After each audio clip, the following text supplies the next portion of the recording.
Čiurlionis pabaigė studijas Varšuvos muzikos institute paskutiniaisiais XIX šimtmečio metais. 1900 ir 1901 matome labai ryškų pirmąjį kompozitoriaus kūrybinį proveržį. Gal dėl to, kad nebevargina akademinės užduotis ir kad nebereikia įtikti labiau tradiciniam pedagogo skoniui, Čiurlionio kūrybiniai užmojai tampa žymiai individualesni ir drąsesni. Regis tuo metu kompozitorių vis labiau pradeda traukti simfoninio orkestro galimybės. Šiandien mes pirmojų Čiurlionio simfoninių kūrinių laikome 1900 metų pabaigoje sukurtą simfoninę poemą Miške, bet atrodo buvo ir daugiau mėginimų prakalbinti simfoninį orkestrą.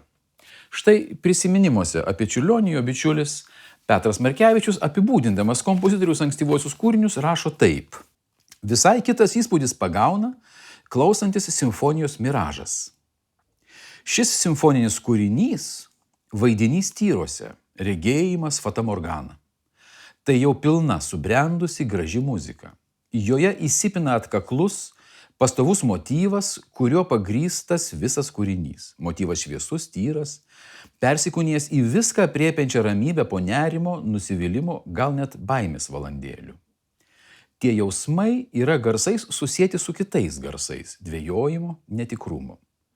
Klausydamasis susidarai įspūdį, kad visa tai supuoja oro bangose, laistosi, prisipildo vaizdų, minčių.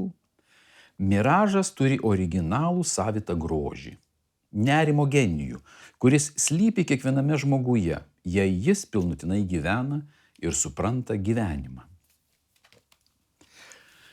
Tačiau iki pat 6-ojo dešimtmečio vidurio šis draugo pasakojimas buvo vienintelė užuomina apie Čiurlionio kūrinį tuo paslaptingu pavadinimu Miražas.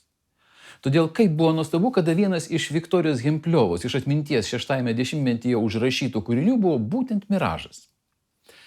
Dabar paskambinsiu jums Čiurlionio Miražą. Noriu atkreipti jūsų dėmesį į šio kūrinio vidurį. Tai vienas pirmųjų atvejų, kada Čiurlionis staiga klausytoją nukelia į kažkokį kitą pasaulį.